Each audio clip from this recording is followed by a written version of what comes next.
Hey y'all, are you ready for recipe number 3 using the rotisserie chicken? Here's what's left of the white meat. Okay, you can see there was a lot of chicken on that one rotisserie chicken. And remember, we only paid $4.98 for that chicken at Sam's. So this is the white meat. I'm going to try to use most of it up tonight, and then tomorrow I'll be making fajitas with the dark meat, what's left of that. So I do want to show you what I've got going for dinner. I've got some corn. This is just frozen corn. I've just put it in a skillet with a little bit of water and some butter, and letting it just be skillet corn, letting it cook down. And then this is some fresh squash and onions from our garden. And let me show you how pretty our squash look this year. This is what Bob brought in this afternoon. Aren't they pretty?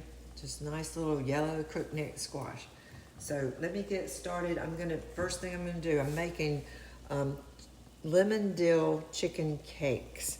Sort of reminds me of the salmon croquettes that I like to make, but these are gonna be made with chicken. So I've got to put this chicken, I'm gonna put it in the food processor and get it ground up a little bit, and then I'm just going to do it a couple of little quick grinds, and then I'll mix it with some other ingredients, and I'll get back with you.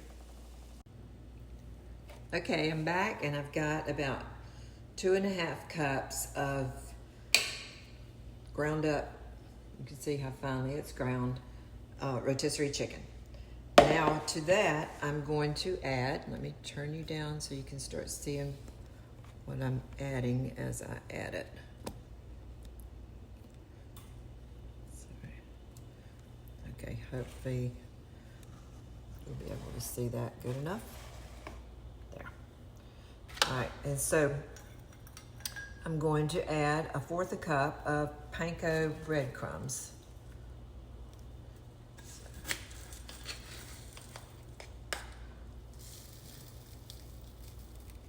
Okay. Boop. And now I'm going to add 1/4 cup of mayonnaise.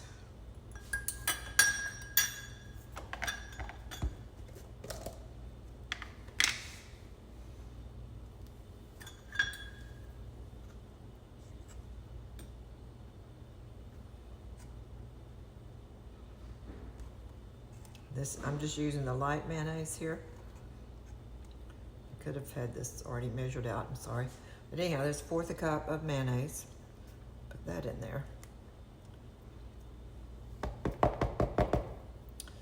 And then I'm going to add 1 egg. I'm just gonna go ahead and crack it right into this same cup. All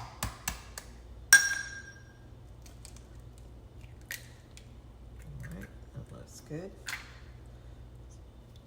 There's the egg. And then I'm going to add 2 tablespoons of chopped dill, which I've already got it chopped over here on this little tray here. That's right here, you can see there's 2 tablespoons of chopped dill. I'm just going to put that in there. And then I'm adding in about 2 to 3 tablespoons of chopped Vidalia onion. Recipe didn't call for that, but I think it would add to it and be good. I love Vidalia onion. And then I'm going to put a tablespoon of Dijon mustard in there.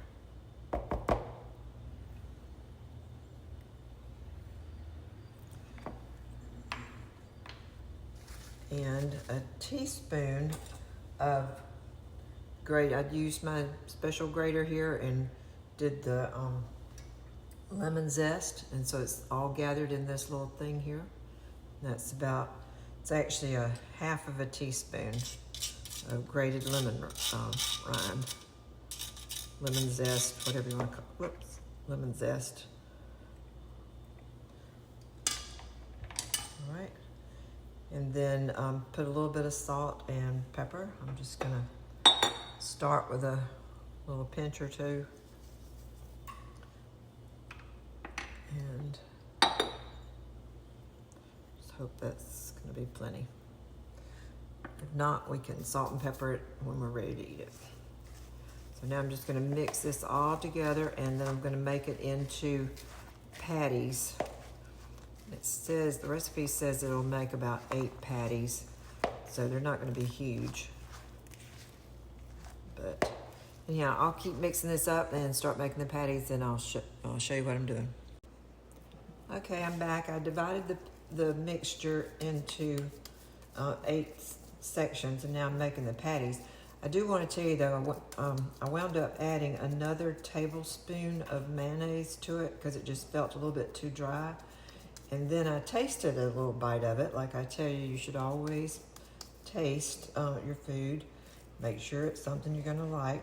And it felt to me like it needed some little kick, so I added, let me just show you this, about 1/8 of a teaspoon, because it doesn't take much, of that red cayenne pepper. And then I tasted it and it was like, oh, that tastes pretty good. So I don't really like hot, spicy things, but I do like things that are flavorful. So, all right, I think I've got, so here's 5 over here and 3 in there, so I've got all 8. Let's see, get this where you can see what I've got here. There we go. 5 here, 3 here, so I've got 8 ready. Now what I'm gonna do is get some more panko breadcrumbs to put on, to dip on each side in. And then I'm gonna saute them over here, or crisp them up in this skillet. Let me get everything situated and I'll get right back to you. Okay, I've got about 4 tablespoons of olive oil heating up in this pan. It's starting to get pretty hot, so I'm gonna go ahead and put I did coat both sides of this in. Here it's starting to sizzle a little bit.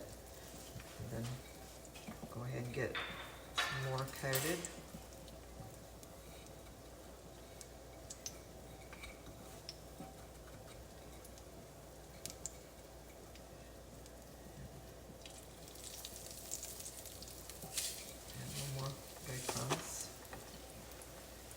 I'm just going to cook these until each side gets browned really good, because basically everything that's in the patty is already cooked. The chicken is already cooked. It was rotisserie chicken.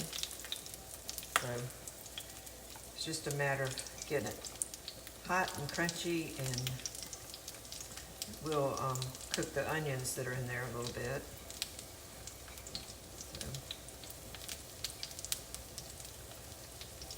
Get those on the pan. That dill smells so good. And then we'll serve this with, some lemon wedges. We may have some other kind of sour cream mixed with dill or something. I don't know. We'll figure out something. May even do like some ranch dressing. Anyhow, I'll get back with you when it's time to turn these over. You can see how pretty they're looking now. I was able to squeeze these other 2 in here. I think this one's just about ready to flip. Yeah, looking pretty good. So they'll be ready soon, and I'll let you know how they taste.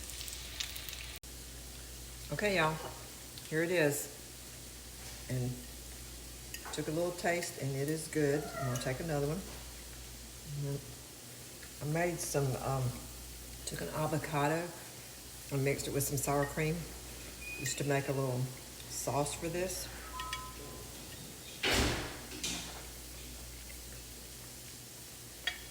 This is good. Crunchy on the outside, smooth and soft on the inside. That little tiny kick of the red pepper is pretty good. Y'all should try it. I'll see you tomorrow. Chicken fajitas.